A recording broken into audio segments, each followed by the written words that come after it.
experiencia y vamos a pedirles em, por cuidado de la misma sesión que apaguemos nuestros micrófonos ahora. En la grabación, cuando aparece un micrófono, jala la imagen y entonces se corta no la grabación, pero sí la imagen de quien está hablando. Entonces, tener cuidado pues de nuestros micrófonos cerrados a partir de ahora y los pueden acceder si van a hacer alguna pregunta o algún comentario que se les pida, pueden acceder oprimiendo la barra espaciadora de la computadora, no la sueltan, mientras están hablando está activo el micrófono. Sueltan la barra espaciadora y se cierra el micrófono. Es un aspecto técnico que podemos optimizar. Pues bienvenidos, amigos evangelizadores querigmáticos, a esta segunda jornada, este segundo día de nuestro quinto encuentro de evangelizadores querigmáticos. Esta segunda jornada también son sorpresas de parte de Dios, son aspectos donde Dios nos va a primerear, como dice el Papa Francisco, una frase muy suya, porque Dios no se deja ganar en eso. Y las sorpresas precisamente de Dios van encaminadas a que nos desinstalemos, a que no nos sintamos ya a decir, ya me lo sé, yo ya tengo esta experiencia. No, dejar que Dios nos primeree, dejar que Dios nos siga sorprendiendo. Así es de que bienvenidos, gracias por acompañarnos. Estamos de los diferentes grupos, como ya ayer se hacía la presentación. Están participando grupos, personas de Evangelización 2000, están participando personas de Vida Plena en Jesús, están participando evangelizadores de la Coinonía Juan Bautista, están personas de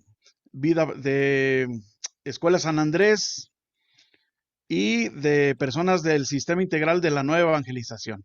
Así es de que, pues agradecidos con Dios y agradecidos con cada uno de ustedes que nos acompañan pues en esta noche. La oración, como ayer lo vimos y Víctor nos explicaba, va a estar a cargo de María de la Defensa, que ya nos acompaña ahora con un dispositivo. Ella es conocida predicadora dentro de la Renovación Carismática y cada día en la intervención de la oración de inicio nos va a ayudar a ponernos no solamente en la presencia de Dios, sino en comunión, más que en comunicación, la dimensión oracional que nos lleve a la comunión con Dios. Así es de que comenzamos pues con este momento de oración. Le dejo el micrófono, María de la Defensa, adelante. Muchas gracias. Bien, como decía nuestro hermano, vamos a buscar esta noche la comunión con Dios, pero también entre todos nosotros, más aún con toda la iglesia. En el nombre del Padre, del Hijo, del Espíritu Santo. Amén. Les invito a escuchar este canto, sintiendo la presencia de Dios profundamente en nuestro corazón, pero también sintiendo a los hermanos a nuestro lado, en la misma sintonía y en el mismo amor. Escuchemos.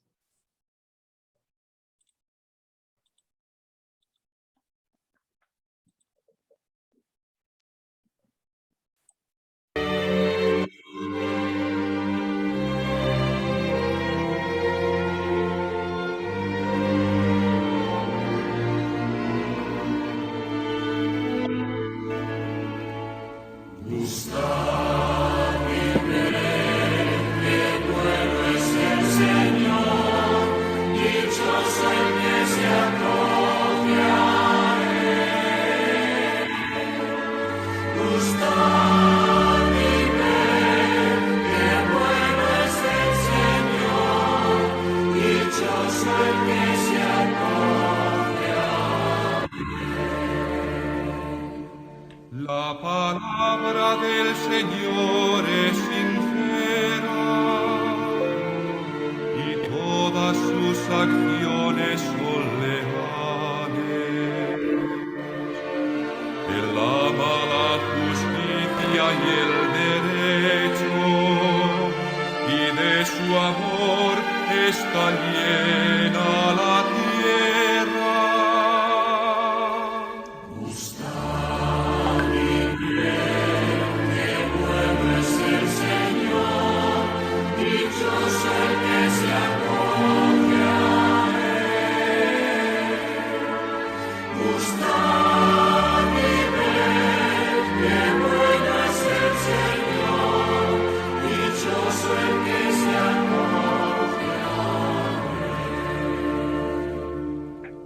Señor es fiel a sus palabras, bondadoso en todas sus acciones.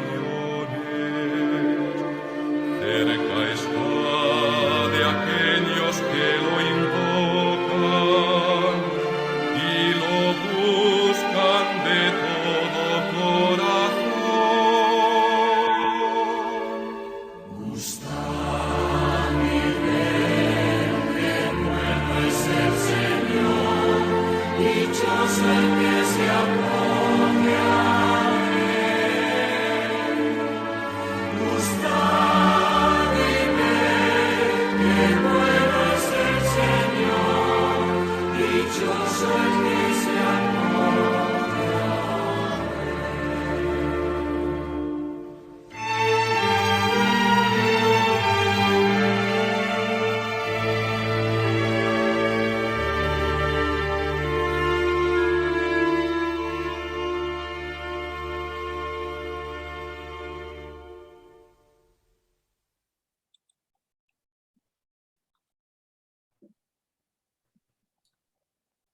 Con este canto maravilloso le hemos permitido ya al Señor el espacio de contemplación y de gustar de su presencia.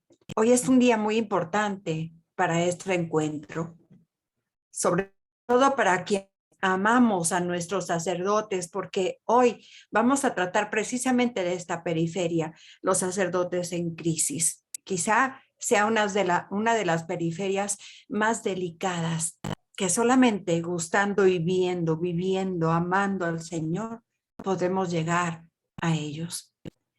Especialmente aquellos sacerdotes que están en crisis, porque en ellos celebramos el misterio de Cristo como sumo sacerdote. Conviene pues que nos preparemos en oración para vivir este segundo día del quinto encuentro querigmático para evangelizadores, como enamorados del sacramento del orden y de quienes han sido llamados a él. Hoy el Señor Jesús nos invita precisamente a contemplar y ver, a gustar, porque estas son características indispensables para los misioneros, actitudes básicas de cada uno de nosotros. Contemplar significa mirar con fe, ver con los ojos cerrados, así. Dice Santa Benedicta de la Cruz, Santa Teresa Benedicta de la Cruz, Edith Stein, que muchas veces cerramos los ojos para no ver la realidad, pero otras veces cerramos los ojos para verla mejor. Contemplar es no distraernos, escudriñar con la mirada continua y atenta. Contemplar es una relación consciente y estrecha entre Dios y el contemplador. ¿Y saben?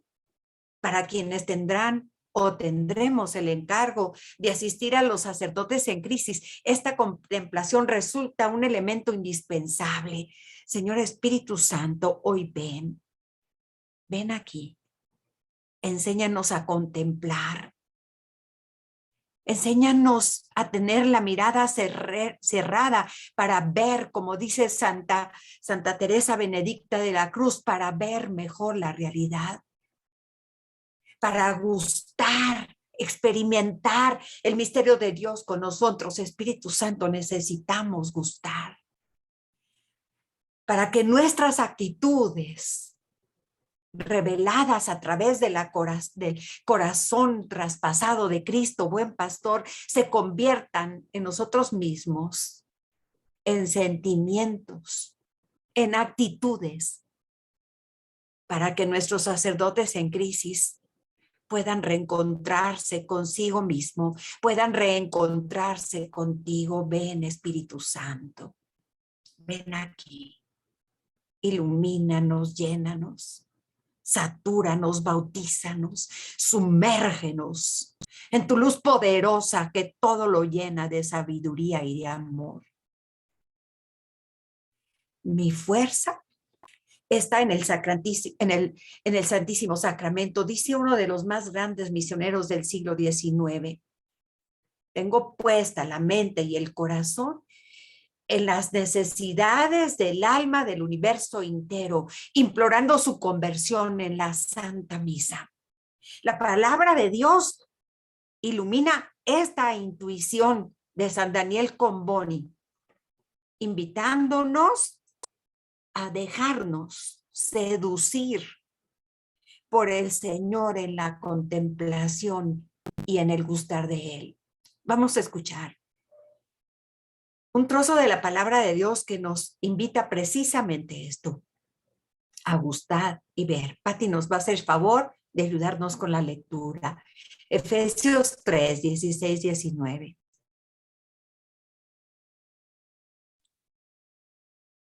Bien. Para que os conceda por la riqueza de su gloria, fortaleceros interiormente mediante la acción de su Espíritu. Que Cristo habite por la fe en nuestros corazones, para que arraigados y cimentados en el amor, podamos comprender con todos los santos la anchura y la longitud, la altura y la profundidad, y conocer el amor de Cristo, que excede a todo conocimiento, y os llenéis de toda la plenitud de Dios. Palabra de Dios. Te alabamos, Señor. Hagamos un minuto, la experiencia de un minuto de silencio, un minuto completo. Déjeme el tiempo a mí. Usted cierre sus ojos y recuerde una palabra, una frase, una idea de este maravilloso texto que Pati nos ha hecho favor de proclamar. Lo que usted le venga a la mente, ahí deje. Que esa palabra se quede no solo en su mente, déjela bajar al corazón, deje que se anide ahí. Y ahí, en un minuto, pregúntale al Señor, Señor, ¿qué me quieres decir a mí hoy, aquí y ahora? Con esta palabra, con esta idea, con este pensamiento que recuerdo de la palabra. Ahora.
Gracias, Señor, por la riqueza que has puesto en el corazón de cada hermano que cerrando sus ojos ha contemplado tu gloria en esta palabra de Efesios.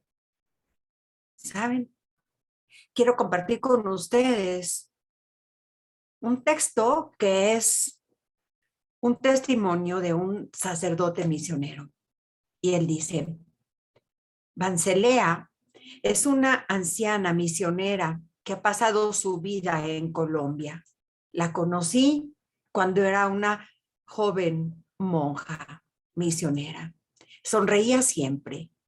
Aunque yo sabía que pasaba por un momento verdaderamente difícil y trágico en su familia, fue entonces cuando me enseñó una cosa bellísima sobre la Eucaristía, que como sacerdote había aprendido, pero que no había vivido en profundidad. La misa era su secreto. Ella me enseñó esto. Me atreví a preguntarle, ¿cómo haces para sonreír siempre en estos momentos tan difíciles en tu familia? Me contestó, es la misa, hermano. Ella es mi fuente de alegría. Cuando tenía 12 años, asistí a un retiro en mi parroquia. El predicador explicó el rito de la gota de agua de la gota de agua que el sacerdote añade al cáliz en en el ofertorio. Aprendí que son insignificantes esas gotas. Por eso se pierden en el vino. Podemos decir que se convierten en vino. Cuando el sacerdote ofrece el cáliz, no las menciona más. Explicó. Explicó también que el agua representa la naturaleza humana de Cristo y asimismo a toda la humanidad, también el que celebra, a todo el que celebra, como el que preside, como el que celebra. Desde entonces, yo me siento gota de agua y le pido al Señor que me convierta en su sangre, en su cuerpo, para que los demás puedan beber y comer la alegría y mi vida entera. Soy sacerdote misionero y con este ejemplo de la anciana misionera, logré salir de una crisis existencial que estaba viviendo. Qué hermoso. Sí. La Eucaristía nos sostiene, nos anima, nos guía, nos nutre, es decir, nos da lo necesario para vivir. Pero, ¿y si no hay sacerdotes? ¿Cómo habrá Eucaristía? Y si ellos están en crisis, ¿quién nos levantará? Nosotros los laicos. Y no me refiero solamente a orar por ella, por ellos, que ciertamente es indispensable, sino también a las acciones concretas que los laicos podemos hacer para ayudarlos a salir de sus crisis, para comprender cómo tienen el corazón cerrado por el cansancio, la soledad, el agotamiento, la desilusión, la decepción. Algunos llegan a la desesperanza que llevan escondida en su condición humana. Aquella misionera contemplaba y gustaba la Eucaristía, haciéndola vida en su apostolado. Hermano, aquí frente a Jesús, que está ahí junto a ti, porque llegó antes de que tú encendieras tu teléfono, tu computadora. ¿Tú has tenido alguna experiencia de este tipo? ¿La has compartido con alguien más? ¿Te das cuenta de que los sacerdotes en crisis quizá no han experimentado en profundidad o han olvidado o de tanto repetirlo se han cansado y necesitan volver a contemplar y gustar a través de tus ojos, de tu testimonio, de tu amor? Pidamos al Señor Jesús que nos ayude a contemplar con ternura el corazón de Cristo, buen pastor, que está latiendo en cada sacerdote, que nos enamore de ellos en el sentido espiritual y que seamos capaces de amarlos, de comprenderlos, que podamos hacer vida su palabra y su inspiración.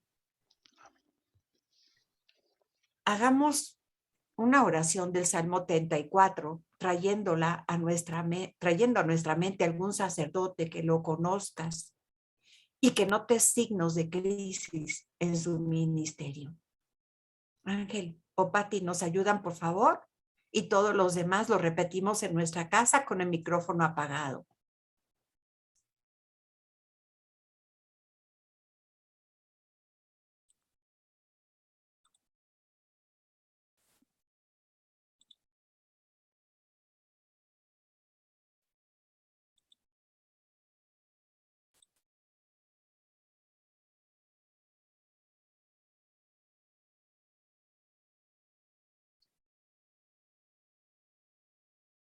Inicio a leerla.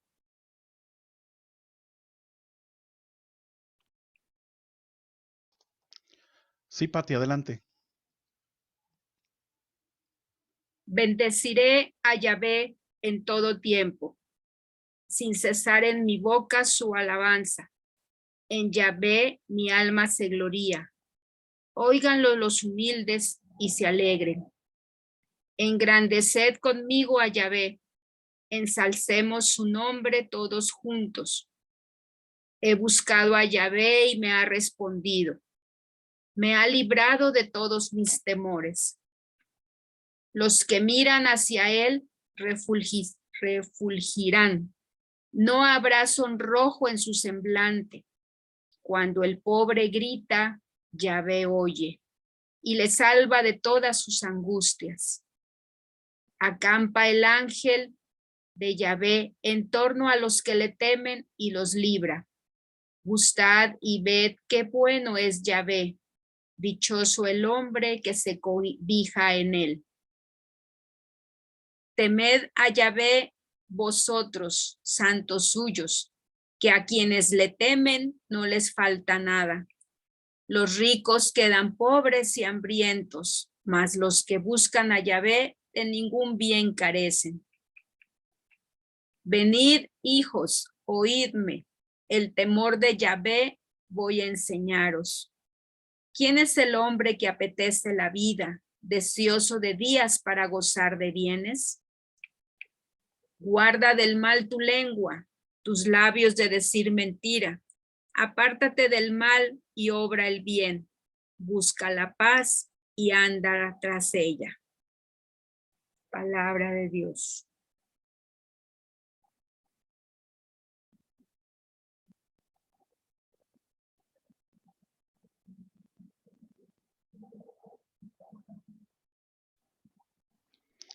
El micrófono, María de la Defensa, tu micrófono.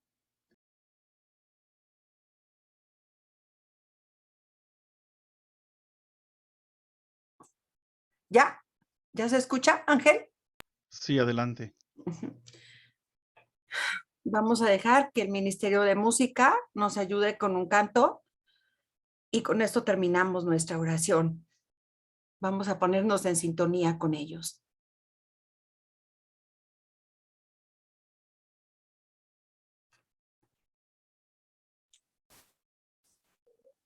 Ellos todavía no entran, María de Muy la bien. Defensa. Entonces digamos juntos, gloria al Padre, al Hijo y al Espíritu Santo, como era en el principio, ahora y siempre, por los siglos de los siglos. Amén. Santa María de Guadalupe, te pedimos por nuestros sacerdotes. Amén. Muchas gracias, Dios los bendiga. Gracias, gracias. Agradecemos a Dios y a María de la Defensa, Michelle, que ahora nos ha acompañado en este momento. Y dándole continuidad a nuestro programa de la jornada, la ponencia que el día de hoy nos ocupa está a cargo de Víctor Hugo Escalante,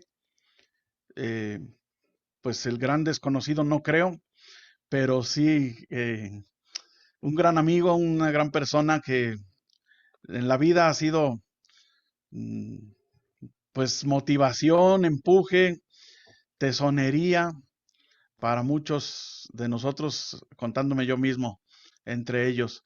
Víctor es un laico dedicado a la evangelización desde hace 36 años, de tiempo completo.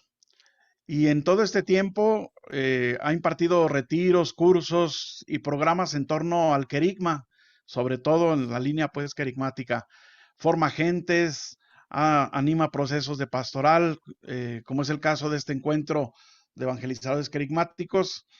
Y la experiencia de Víctor, más allá de una escolástica, a mí me parece que su experiencia es más del campo y después del escritorio, no al revés.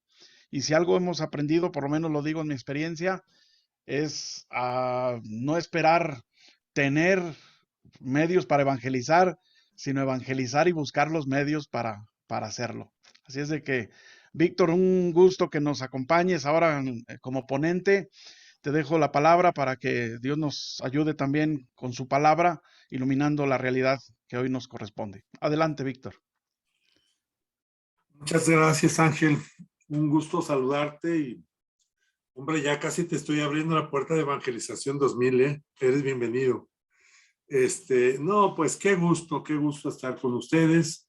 Este día vamos a compartir el tema que nos ha tocado. Ustedes han de saber que los que colaboramos, o las 5 organizaciones que colaboramos, fuimos escogiendo los temas y este fue el que me tocó a mí. De tal manera que con todo gusto estamos para servirles y con todo gusto vamos a compartir la palabra. El tema que nos toca abordar, voy a permitirme utilizar una presentación para poder a partir de ahí compartir. Bien, como ustedes ven en la presentación, alcen la mano los que ven bien la presentación.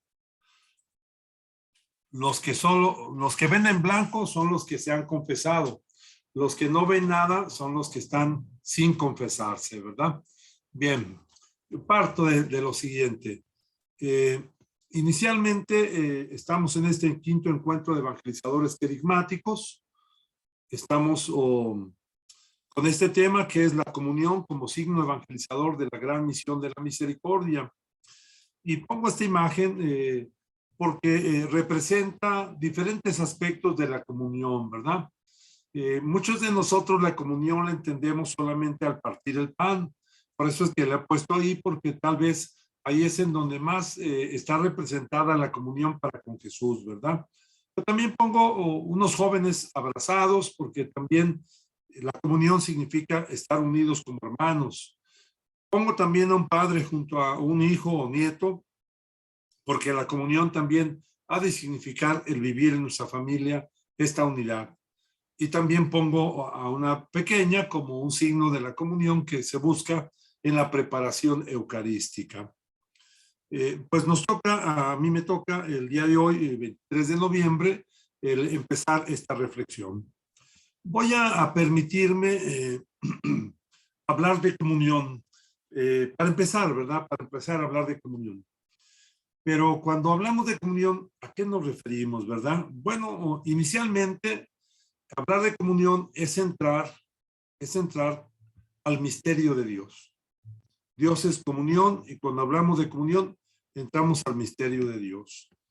Entonces, inicialmente hablar de comunión es entrar al misterio de Dios. ¿Y por qué decimos que es entrar al misterio de Dios? Bien, porque la comunión tiene su origen en el Dios que es uno y trino. Acá ya me estoy poniendo difícil, ¿verdad? Pareciera que va a enfocarse solo a un sentido dogmático. Pero no, es que la comunión es este Dios que es uno en esencia y tres en presencia, ¿verdad? Es uno en esencia en la divinidad y tres en presencia en el Padre, en el Hijo y en el Espíritu. Pero la vivencia que se tienen entre los tres es precisamente lo que da la comunión, la común unión o la comunión. Y así como cada una de estas figuras geométricas estoy presentando, no estoy presentando la figura tradicional que es el triángulo, así como en esta figura geométrica son de igual simetría, de igual tamaño, el Padre representado, el Hijo representado y el Espíritu, pero al centro, si se da cuenta, está la comunión. Y precisamente en Dios es la fuente de la comunión.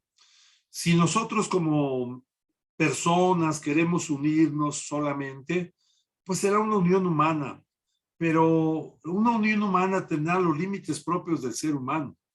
Será un tanto imperfecta. Pero si hacemos que nuestra unión sea en Dios, entonces esa unión humana estará respaldada por la gracia divina.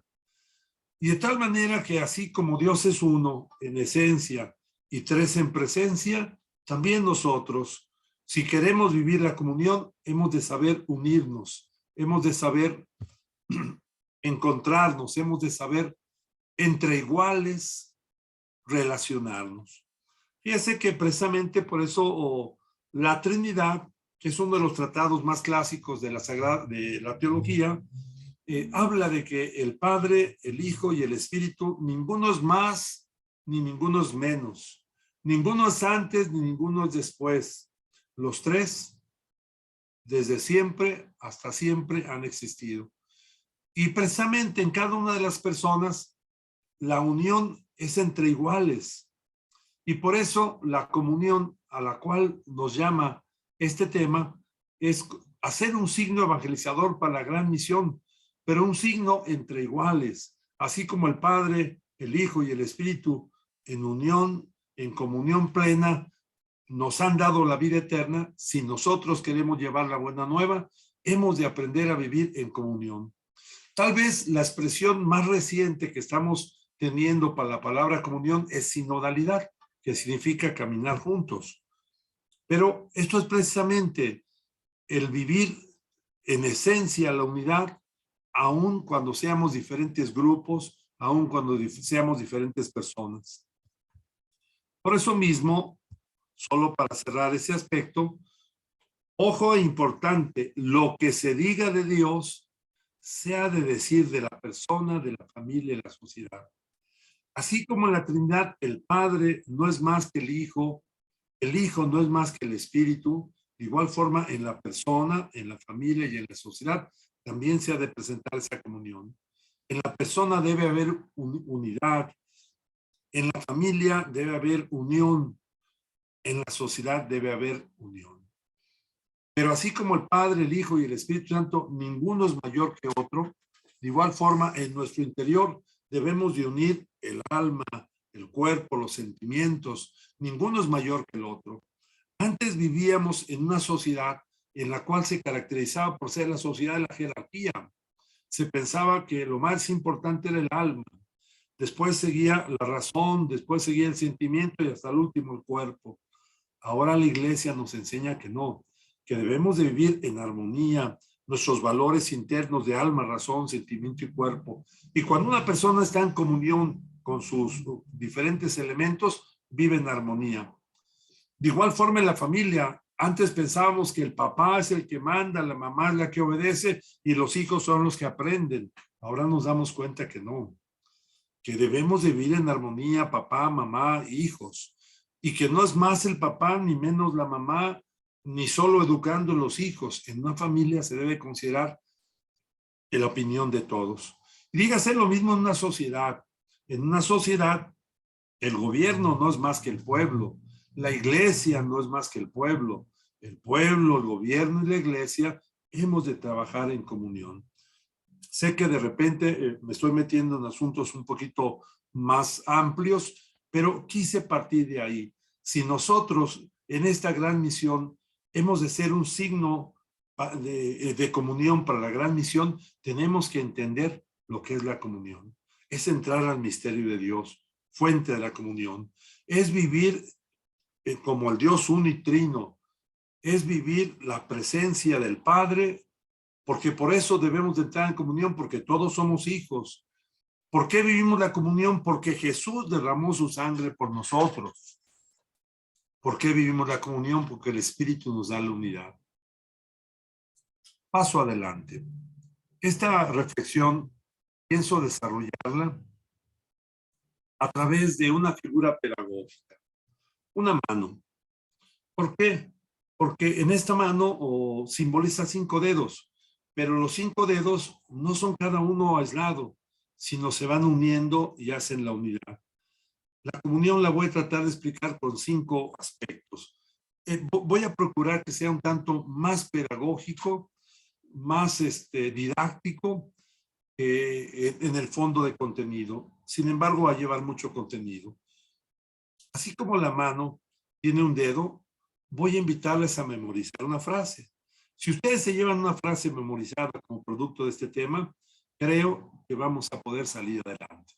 Segundo, voy a invitar también a aprender el significado de una palabra. Tercero, quiero recurrir a 2 documentos eclesiales para explicar lo que significa el ser evangelizador. Cuarto, quiero que asumamos una actitud en la vida, la de la misericordia. Y quinto, quiero que vivamos una canción. De tal manera que, si ustedes se dan cuenta, nuestro tema va a ser desarrollado de manera muy práctica. Primero, memorizando una frase que nos ayude a comprender la comunión. Segundo, aprendiendo un significado que nos ayude, el significado de una palabra que nos ayude a comprender lo que significa ser signo. Tercero, recurrir a 2 documentos eclesiales que nos ayude a comprender lo que es la evangelización. Cuarto, que asumamos una actitud en la vida para vivir la misericordia. Y quinto, que vivamos una canción. Como se da cuenta, vamos a ir poco a poco, y si logramos llegar al número 5, van a ver cómo vamos a estar contentos. Paso adelante.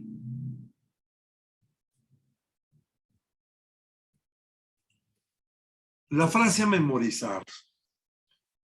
Miren, hay una frase que nos va a ayudar a comprender lo que es la comunión, pero lo que es la comunión en un sentido amplio, y más la comunión que queremos hacer nosotros los grupos evangelizadores de cara a la gran misión.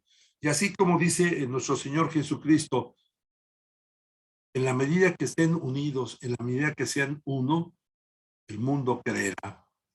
Quiero decirles que los grupos querigmáticos, cada uno de los grupos que está acá es una gran bendición para la iglesia. Hace algún tiempo hicimos un ejercicio, unos 10 grupos querigmáticos, para tomar como número cuántas personas en el año evangelizamos a través de retiros, a través de cursos. Éramos unos 10 grupos evangelizadores. Nos pusimos a hacer cuentas y llegamos a la cantidad de 500,000 personas evangelizábamos en un año estos grupos evangelizadores que estamos acá. ¿Por qué? Porque hemos asumido el factor multiplicador. ¿Por qué? Porque nos dedicamos a formar formadores. ¿Por qué? Porque hacemos una gran labor en muchas parroquias, en el caso de Guadalajara, en muchas diócesis, en el caso de México, en muchos países, en el caso de América, y algunos en Europa y en otros continentes. De tal manera que el evangelizar es nuestra vocación, pero no sé si la comunión sea nuestra adolescencia. Y cuando digo adolescencia, lo digo en dos sentidos, tanto en la palabra adolecere, que quiere decir que está creciendo, como en la palabra adoleo, que quiere decir nos duele. Quiero pensar que la comunión, estamos creciendo en la comunión, y no solo que nos vamos a quedar estancados. Quiero pensar que aunque nos duele un poco, el dejar de hacerlo nuestro para unirnos a los de los demás, nos va a enseñar a ser un signo evangelizador para la gran misión. La frase memorizar es una frase que probablemente ya la hayan escuchado, y voy a contextualizarla rápidamente. Empieza la frase diciendo, unidad en lo esencial, libertad en lo secundario y en todo caridad. Esta frase es una frase atribuida, no atribuida, sino fue pronunciada por San Agustín, padre de la iglesia, que nació en Tagaste en el año 354 y murió en Hipona 430. Muchos de nosotros le conocemos como Agustín de Hipona o San Agustín, padre de la iglesia. A ver, junto conmigo repítanlo, aunque no se van a abrir los micrófonos, repítanlo. La comunión significa ¿qué? Unidad en lo esencial, libertad en lo secundario y en todo caridad. Quise poner esta imagen de Agustín, una imagen no tanto del obispo, no tanto con su tiara y con su báculo, sino el hombre que vivió un proceso de conversión, como tú y yo. Y en ese proceso de conversión tuvo una capacidad de interiorización de sus sentimientos, tuvo una capacidad de reflexión en la teología que aportó grandes tratados a la iglesia, por mencionar dos sobre el pecado y sobre la Trinidad. Son dos tratados clásicos de San Agustín, por mencionar algunas de sus obras, las más comunes, las confesiones de San Agustín. Y fíjense qué hermosa frase nos ha heredado a la iglesia. Repitámoslo todos juntos. Unidad en lo esencial, libertad en lo secundario y en todo caridad. Vivir la comunión ha de ser vivir esas tres renglones como frases. Unidad en lo esencial. La iglesia, los grupos querigmáticos, si queremos salir a hacer una gran misión, ha de ser unidos. La estrategia tiene que ser unidos. ¿En qué? En lo esencial. Quiero mencionar algo. Aquí cada uno de los grupos que estamos, compartimos el querigma de diferentes formas. Tenemos diferentes propuestas querigmáticas. Voy a mencionar, sin atribuir a cada uno de los grupos para que no nos sintamos, algunas propuestas querigmáticas de llevar a la persona a Cristo recaen más a partir de los sacramentos. Quisiera yo pensar que es un querigma un tanto más sacramentocéntrico. El centro, los momentos más especiales de este querigma es cuando se renueva el bautismo, cuando se renueva la Eucaristía, la confirmación, y cuando se renueva la Eucaristía. Es una manera de dar el querigma. Otras formas de dar el querigma es un tanto más neumatocéntrico, enfatizado más en el don del Espíritu Santo. ¿Por qué? Porque dentro del temario que se desarrolla se habla más de la promesa del Padre, de las promesas para ti, llenos del Espíritu Santo, sus frutos, como que el centro de ese querigma es más el Espíritu Santo. Por supuesto Jesús, pero desde el Espíritu Santo. Otro querigma también es el que se desarrolla de una manera un poquito más, ¿qué podría decir? Completa en cuanto a sus contenidos. Se habla de Dios Padre, se habla de Dios Hijo, se habla de Dios Espíritu Santo. Es decir, se cumple en esa función hablar del Padre, del Hijo, del Espíritu Santo. Se habla de la Iglesia. Es una forma de dar el querigma. Otros grupos más dan el querigma a partir de dinámicas, a partir de ejercicios. Otros grupos más lo damos a partir de un presupuesto antropológico, un presupuesto cristológico, un presupuesto eclesiológico. Y luego nos preguntamos, ¿qué querigma debemos de dar? Cada uno en lo esencial, lo que es básico es que anunciemos a Jesús. Pero en lo secundario, que es la presentación, cada uno tenga libertad.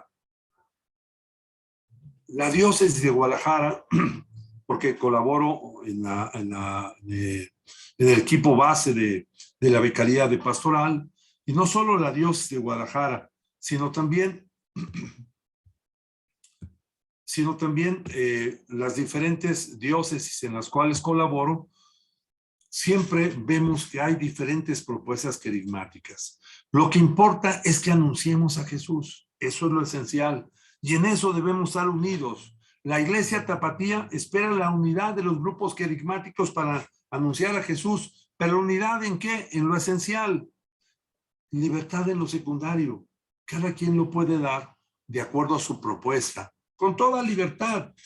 Pero cuidado, que la propuesta de cada uno no sea una situación impuesta, sino que sea propuesta. Que la propuesta de cada uno no sea absolutizante. ¿Qué quiere decir absolutizante? Decir, si no se da así el querigma, entonces está mal dado. No, libertad en lo secundario. Lo esencial es anunciar a Jesús. Lo esencial es anunciar el misterio de aquel que fue crucificado y que ha resucitado. Eso es lo esencial. La forma de presentarlo es secundario y ahí cada uno lo puede hacer con libertad. Pero en todas las cosas que hagamos, en todo debe de haber caridad. ¿Cómo ven? Esta frase con que nos las aprendamos, comprenderemos lo que es la comunión. Aunque tengamos pluralismo en la acción. ¿Qué significa pluralismo en la acción? Cada quien hace de manera diversa su forma de evangelizar. Pero lo importante es que tengamos unidad en lo esencial, libertad en lo secundario y en todo caridad. ¿Qué significa caridad? Que no descalifiquemos a los otros grupos. ¿Qué significa caridad? Que no valoricemos en sobreestima nuestra labor, sino que nos demos cuenta, como dice el Papa en Fratelli Tutti, todos somos hermanos, todos somos hermanos. Entonces, repita junto conmigo la frase, unidad en lo esencial. Libertad en lo secundario y en todo caridad. Segundo aspecto que quiero mencionar es aprender el significado de una palabra. Si se da cuenta, el tema que me ha tocado desarrollar se llama la comunión, signo evangelizador para la gran misión de la misericordia. Yo creo que la palabra signo de repente no la hemos profundizado lo suficiente. Y quiero profundizarla brevemente en esta reflexión. Primero, ¿qué es lo que entendemos por signo, verdad? ¿Qué es un signo? Voy a poner un ejemplo práctico que ustedes al verlo en la pantalla van a comprender lo que es un signo. Estoy poniendo ahí el signo del fuego. Ese signo del fuego es un signo que nos va a ayudar a comprender lo que nosotros hemos de ser en la sociedad. Tal vez la mejor forma de explicar ese signo del fuego es a partir de la gran teofanía en donde Moisés se encuentra con la zarza. No es necesario que ustedes vean los textos, ya lo saben, es de Éxodo 3, del 1 al 6. Incluso algunos de los grupos de aquí, concretamente San Andrés, a través de Pepe Prado, ha desarrollado toda una hermenéutica de este texto, cuando dice que Moisés un día llevó a las ovejas de su suegro más allá del desierto. Ya recordarán ese texto, ¿verdad? Pero ahí, ¿qué fue lo que cautivó a Moisés? ¿Qué fue lo que atrajo a Moisés? ¿Qué fue lo que hizo que Moisés se acercara? ¿Qué fue lo que hizo que Moisés se descalzara y abriera, se cubriera el rostro para invocar al Señor? Es el signo del fuego. Entonces, ¿qué es un signo? Un signo es ante todo algo que evoca. ¿Qué quiere decir evoca? Es algo que nos hace pensar. No está escrita la palabra, sin embargo. No, señal. No está escrita la palabra, sin embargo, al ver el signo, nos hace pensar. El signo nos evoca, el signo nos transporta. Simplemente no se han dado cuenta cuando de repente llegan a una fogata, ven la fogata y esa fogata nos hace evocarnos, nos hace entrar a un pensamiento, nos hace pensar, nos transporta. El signo nos hace evocar. Segundo, el signo nos provoca. ¿Qué quiere decir provocar? No me refiero en un sentido pendenciero, voy a la mexicana. Tal vez quisiera yo tomar la acepción que se utiliza de la palabra provocar, muy colombiana, ¿verdad? Quiere decir, nos invita, hace que pase algo en nosotros. Cuando vemos un signo y ese signo nos provoca, no podemos quedar igual. Moisés, después de encontrarse en ese signo que fue la zarza, no quedó igual. Y por supuesto produce fascinación. ¿Qué es esto de fascinación? Nos encanta, nos atrae, nos fascina. Sigo adelante. El signo también convoca. ¿Qué quiere decir esto? A partir de la fogata nos invita a acercarnos. A partir de la fogata nos atrae hacia él. El signo es la característica. Y por último, a partir de que estamos en el signo, hace que salga algo desde el interior de nuestro ser. Nos invita a invocar. De tal manera que el signo es precisamente eso. Algo que evoca, algo que provoca, algo que convoca, algo que hace que invoquemos. Y eso es lo que es la iglesia. La iglesia es un signo del reino. La iglesia es un sacramento de la salvación. Y eso es lo que tú y yo debemos de ser. Somos evangelizadores, que cada vez que la gente nos vea, evoquemos la presencia de Dios. Que nuestra forma de vivir, que nuestra forma de hablar, que nuestra forma de relacionarnos, haga que la gente piense en Dios. Que a nosotros como evangelizadores, cuando la gente nos vea, cuando la gente platique con nosotros, cuando la gente conozca nuestro testimonio, no pueda seguir igual, le provoque la conversión, le invite a que quede fascinado de Jesús. Acuérdense lo que el Papa Francisco dice, la evangelización es un contagio. ¿Qué significa? Que queda uno encantado y que al quedar encantado queda uno convidado, queda uno fascinado. Y yo me pregunto, ¿la forma en la que yo vivo provoca en los demás esta fascinación por el evangelio?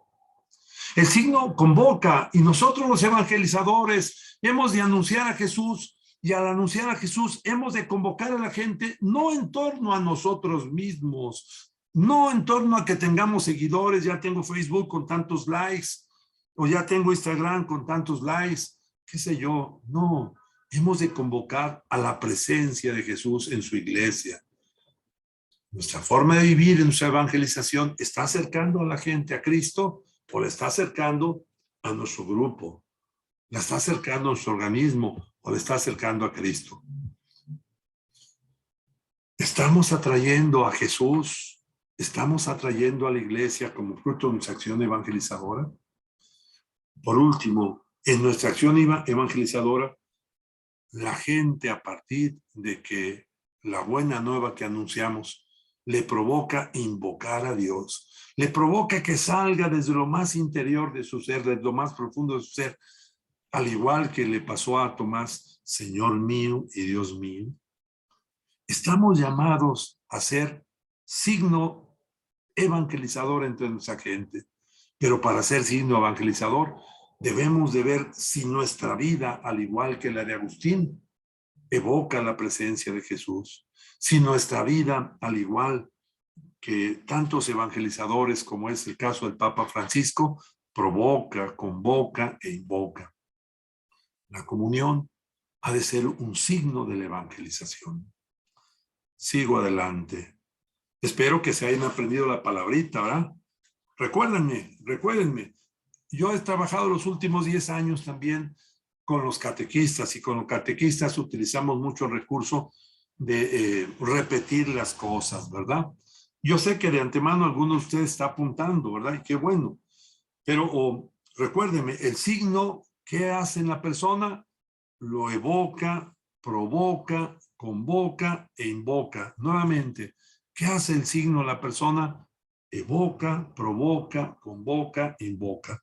Si alguien quisiera profundizar un poco más al respecto, doy 2 referentes. Uno de ellos es el padre Francisco Merlo, en su tratado de Teología Contemporánea, que habla profundamente de este tema. De hecho, de ahí estoy tomando este tema.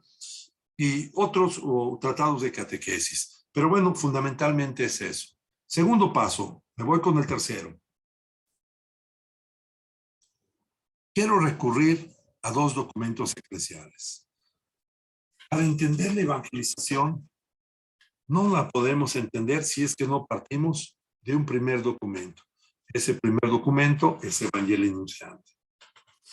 La Iglesia, antes del Concilio Vaticano II, vivía una iglesia más centrado en el culto y en lo cultual. En el Concilio Vaticano II, a partir de algunos documentos muy concretos, como es Lumen Gentium, como es, que es la Constitución Dogmática sobre la Iglesia, o como lo es Gaudium Spes, que es la Constitución Pastoral sobre la Iglesia, o como lo es el decreto sobre los laicos, sobre el apostolado de los laicos, Apostolica Noctusitatem, se descubrió como una iglesia que tenía que salir a evangelizar. Y el segundo sínodo posterior al Concilio Vaticano II trató sobre el tema de la evangelización. ¿Y por qué? Porque era necesario precisar qué era la evangelización. La iglesia estaba más enfocada hacia el culto, la iglesia estaba más enfocada hacia la liturgia y no tanto hacia la evangelización. Y es precisamente en 1974 cuando un gran papa, un papa del mundo moderno, el Papa Pablo VI, exhorta en 1974 al segundo sínodo sobre la evangelización. Como producto de este sínodo, el 8 de diciembre de 1975, el Papa da al mundo un documento llamado Para anunciar el Evangelio. Evangelii Nuntiandi, en latín, significa eso, para anunciar el Evangelio. Y ahí la iglesia descubre su esencia, y lo dice en el famoso número 14, que todos no lo sabemos de memoria. Evangelizar constituye para la iglesia la dicha y vocación propia, su identidad más profunda. Ella existe para evangelizar. Fíjense que si alguien ha tomado a pie de pecho, a pie de palabra, ese texto, somos nosotros, los grupos querigmáticos. Nos hemos ido a la esencia de la iglesia y nos hemos dedicado a evangelizar. Y muchos de nosotros hemos empeñado nuestra vida a la evangelización. Muchos de nosotros hemos dejado todo por la evangelización. ¿Por qué? Porque hemos comprendido que la evangelización es la dicha y vocación de la iglesia. Hemos comprendido que la iglesia existe para evangelizar. La comunión como signo evangelizador significa ofrendar tu vida a la evangelización, ofrecer tu tiempo a la evangelización, ofrecer tu familia, tus bienes a la evangelización, cada uno de manera radical. Hoy todos debemos de optar por la evangelización plenamente, cada uno en nuestro proceso. No significa que ya a partir de mañana dejas tu trabajo, cada quien su proceso. Muchos de nosotros, nuestro sueño es dedicarnos a la evangelización. Quiero mencionarles, ese sueño yo lo tuve a los 16 años de edad. Hace ya 46, 47 años. Y yo pensé, voy a trabajar, voy a tener una carrera, voy a formar una familia, voy a hacer un patrimonio, y ya cuando tenga mi patrimonio, haya sacado a mis hijos adelante, voy a dedicarme a la evangelización. Eso lo dije a los 16 años. Pero hubo una persona, esa persona me habló de Jesús. Esa persona me ayudó a que Jesús reconstruyera mi vida. Y caminé con esa persona por 10 años. Y a los 26 años, un sacerdote me invitó a regalarle un año de mi vida al Señor. Eso fue un día 23 de abril de 1980, cuando empezó mi conversión, un 23 de abril de 1975. Pero cuando me pidió el sacerdote que le regalara yo un año de mi vida, fue un 15 de octubre de 1985, 10 años después. Platiqué con Margarita, nuestros hijos estaban pequeños y decidimos, ¿por qué no? Regálale un año de tu vida al Señor, estás trabajando en una instancia pública, era yo jefe de recursos financieros en la Secretaría de Educación Pública de Puebla, tenía yo derecho a pedir un año de permiso sin goce de sueldo, sin perder mi plaza, y le regalé un año de la vida al Señor. Eso fue en 1985. Ese año se han convertido ya en 36 años. Y no me arrepiento. ¿Por qué? Porque la evangelización es la dicha y vocación propia de la iglesia. Y yo sé que con esto que estoy hablando, algunos están escuchando algo, algunos están sintiendo algo, algunos están comenzando a sentir vibrar algo en su corazón. No tengan miedo, decía el Papa Juan Pablo II. No tengan miedo. Abran su corazón a Jesús. Solo Él tiene palabras de vida eterna. El segundo documento que quiero referenciar es precisamente Evangelii Gaudium. El uno es Evangelii Nunciandi y el dos es Evangelii Gaudium. ¿Quién nos lo ofrece? Nos lo ofrece el Papa Francisco y es una exhortación apostólica o sinodal. Después del sínodo sobre la nueva evangelización, nos ofrece este documento. Y ahí nuevamente se reafirma, si bien la iglesia existe evangelizar, evangelizar constituye una alegría, una dicha. Y quiero invitarles a todos nosotros, grupos querigmáticos, a todos nosotros, los evangelizadores, a todos nosotros, a que empeñemos nuestra vida en la evangelización y lo hagamos con la alegría del evangelio. Importante recordar que la evangelización consiste no solo en anunciar a Jesús. La evangelización consiste en transformar la humanidad. Y esta transformación solo es posible si se transforma a cada hombre, a cada mujer, a cada persona, por medio de la novedad del bautismo y de la vida según el Evangelio. El querigma tiene una gran responsabilidad. No solo tenemos que anunciar, tenemos que iniciar un proceso de transformación en la persona. Tenemos que iniciar un proceso de transformación en la familia. Tenemos que empezar un proceso de transformación en la iglesia. Tenemos que empezar un proceso de transformación en la sociedad. Yo sé que cuando escuchan todo esto, a lo mejor se sienten cansados y apesadumbrados. No nos cansemos nunca de anunciar a Jesús. No nos cansemos nunca de empeñar nuestra vida a favor de los demás a través de la iglesia. Paso rápidamente al punto número 4.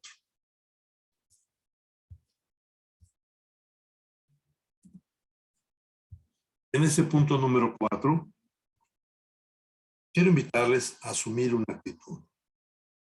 ¿Qué significa? Sin querer pausé la presentación, voy a volverla a hacer.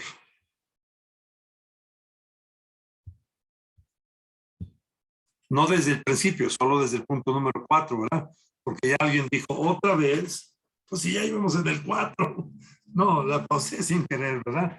Entonces, quiero invitarles a asumir una actitud. ¿Qué actitud quiero invitarles a asumir?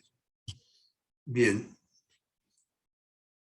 Creo que ya, sin que la diga yo, si estamos hablando de la gran misión de la misericordia, ¿qué actitud quiero invitar a asumir en la vida? Bueno, esa actitud, más que mis palabras, lo dice esta imagen. Quiero invitarles a asumir la actitud del buen samaritano. La gran misión de la misericordia se entiende y se ubica en el contexto del buen samaritano. No de embalde el Papa Francisco en su encíclica Fratelli Tutti, hermanos todos, en el capítulo 2 nos invita a ser el buen samaritano. ¿Y por qué ser el buen samaritano? Bueno, porque no podemos pasar de largo ante esta situación que nuestra gente está viviendo. No podemos seguir indiferentes y cada quien en su grupo. Que digamos, no, es que a mí me toca dar el querigma, a mí no me toca lo social, a mí no me toca el compromiso en la comunidad. No, los grupos querigmáticos tenemos que bajarnos de nuestra cabalgadura. Tenemos que bajarnos a anunciar a Jesús curando las heridas de nuestra gente. Tenemos que bajarnos para asistir al que está necesitado y llevarlo a la posada. Si bien esta imagen nos evoca al buen samaritano, que esta parábola Jesús la puso así, creo que ahora el mismo Jesús nos invita a que lo llevemos hacia los demás. ¿Cómo? Precisamente atendiendo y anunciando a Jesús. Precisamente bajándonos de nuestra motocicleta, bajándonos de nuestro carro, bajándonos de nuestro avión. Esto lo digo para los que viajamos mucho en avión. Baja de tu avión y ve la necesidad de la persona que está necesitada. Ve hacia el más pobre, hacia el anciano. Ve hacia aquel que está necesitado, al que no tiene trabajo. Ve a aquellas familias que viven situaciones de crisis. No me refiero solo emocionales, sino de crisis económicas, de crisis de subsistencia. Te invito entonces a que seamos signo evangelizador por medio de nuestra vida, viviendo la samaritaneidad. Los grupos querigmáticos no podemos pasar de largo en esta gran misión. Tenemos que bajarnos de nuestras motocicletas, de nuestros autobuses, de nuestros aviones. Tenemos que bajar de nuestras cabalgaduras e ir a las periferias de la sociedad, e ir a curar las heridas, e ir a ayudar a nuestros hermanos y llevarlos a la posada de la iglesia. Concluyo, es el último minuto que me queda, y concluyo con el quinto aspecto. Les quiero invitar a vivir una canción. Fíjate bien, no te estoy diciendo a cantar una canción, sino vivir una canción. Esa canción es atreverte a ser un alma misionera. Pero no un alma solitaria, sino un alma que caminando juntos en comunión, participación y misión, los grupos querigmáticos, aquí estoy enunciando solo 5, pero aquí hay más de 5. Hay algunos que no son de estos grupos, son amigos de estos grupos, son producto de la evangelización de estos grupos. Voy a mencionar 2 grupos que sé que están aquí presentes. Uno de ellos es Anahuín, que se ha hecho pobre para estar con los pobres. y otro de ellos es Macetés, que han asumido el ser discípulos y siguen llevando la buena nueva. Por mencionar dos de ellos, habría que mencionar muchos más. Entonces quiero invitarles a eso, a que vivamos una canción, a que nos atrevamos a ser un alma misionera, y con eso concluyo, invitándoles a que, siendo un alma misionera, nos unamos en este canto, y en este canto le pidamos a Dios que nos dé la dicha y la vocación de dedicar nuestra vida a la evangelización.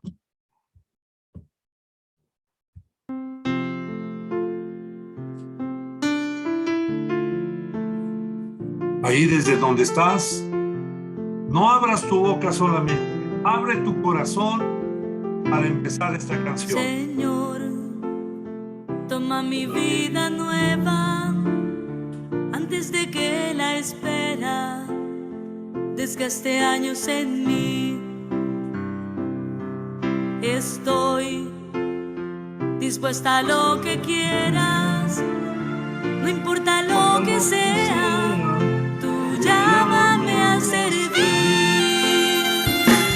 Llévame donde los hombres necesiten tus palabras, necesiten mis ganas de vivir.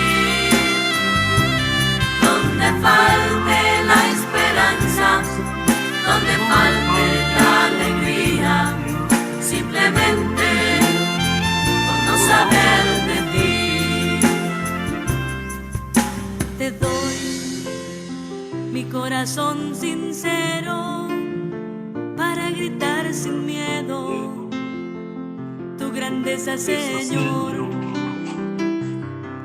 Tendré mis manos sin cansancio, tu historia entre mis labios y fuerza en la oración.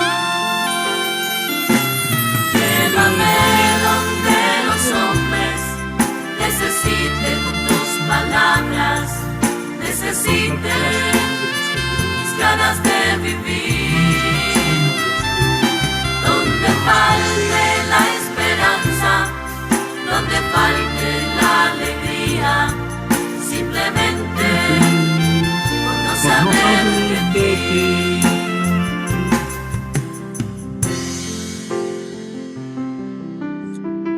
Abre tu corazón al Señor. Deja que Él te hable. Deja que Él te seduzca. Y así en marcha iré cantando, por calles predicando lo bello que es tu amor. Señor, tengo alma misionera, condúceme a la tierra que tenga sed de Dios. Llévame donde los hombres necesiten tus palabras, necesiten mis ganas de vivir. Donde falte la esperanza, donde falte la alegría, simplemente por no saber de ti. Simplemente por no saber de ti. Simplemente por no saber de ti.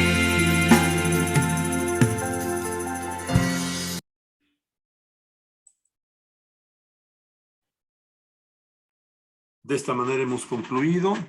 Agradezco la atención y cedo la palabra para mi hermano Ángel para que nos siga conduciendo. Adelante. Gracias, Víctor, y les invito a que levantemos las manos a hacer un aplauso virtual de estos que vamos aprendiendo en las redes para el Señor, para Dios, nuestro Padre, porque en la persona de Víctor pues nos ha compartido ahora esta iluminación desde la palabra y en este contexto tan hermoso. Si se recuerdan la frase esta, a ver si lo podemos hacer. Unidad en lo esencial, unan sus manos. Unidad en lo esencial, libertad en lo secundario, abran sus manos y dense un abrazo. Y en todo, caridad. Una vez más, unidad en lo esencial, libertad en lo secundario y en todo, caridad. ¿Ok? Muy bien, gracias, Víctor. Pues vamos a tomar un descanso, un receso de unos 5 minutitos, por lo menos para que podamos hacer descansar nuestro asiento, nuestros pies, y cuando comience